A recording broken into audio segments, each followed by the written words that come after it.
Yesterday we talked about the fact that God answers prayer. And in answering this, we looked at the fact that the Bible certainly states that this is a fact, that God does answer prayer.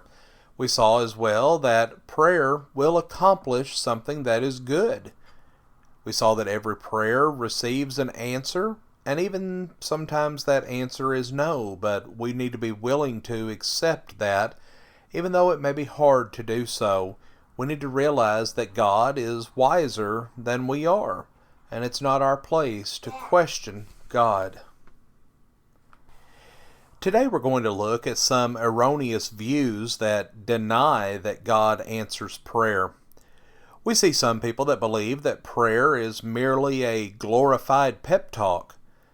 Some think that the only good that is accomplished in prayer is that it spurs us on to greater zeal. Texts like James 5:16 and 1 Peter 3:12 say otherwise. If this concept be true, then the heathen would benefit as much from prayer as the Christian does. But prayer offered to an idol is not effective. Prayer offered to a false god is not going to accomplish anything.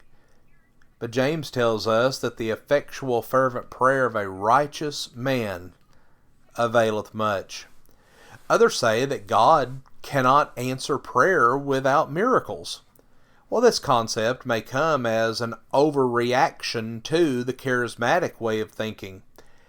In an effort to deny that God works through miracles, some go to another extreme and suggest that God does not work at all. Well, friends, if we're not careful, we will put limitations on God so that He becomes nothing more than the heathen's God is to him. But how do we know that God cannot answer prayer without working a miracle? Couldn't God, who was able to create the world from nothing, still work in His universe within the realm of natural laws? Is it not true that God has the power to do whatever He wants to do? No, God is not going to operate through mortal man and perform a miracle. But God, in His own infinite wisdom and power, has the ability and has the authority to accomplish anything that He desires to do in regard to His creation. And since God promises to answer our prayers, and yet we see that miracles, at least those performed by man, God using His power miraculously working through man, have ceased, according to 1 Corinthians 13, verses 8 through 10, then we must conclude that God still answers prayers today.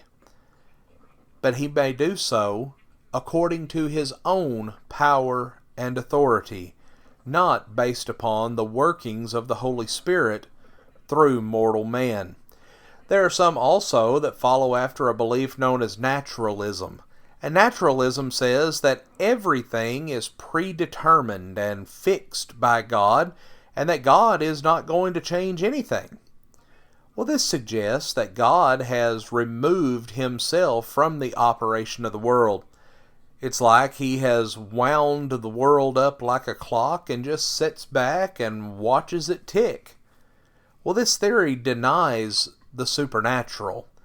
It denies the power of God. It denies the providence of God. But also we see that some view prayer simply as an emergency device. Some people only pray when they're sick, or when a family member is deathly ill, or when they're in the midst of some type of crisis. And then when their prayer is not answered the way they think that it should be, they then begin to doubt prayer, and especially the power of that prayer. Obviously, they are not praying without ceasing, as Paul tells us in 1 Thessalonians 5 and verse 17. In making this statement, Paul is telling us that our entire life should be a life of prayer. The way that we conduct ourselves, we should constantly be thanking God for the things that He's done for us, asking God to be there for us in the good times and the bad, praying for God's guidance, for His wisdom to come to us, because we see that God does answer prayer. Friends, we want to thank you for joining us for our program today, and have a blessed day.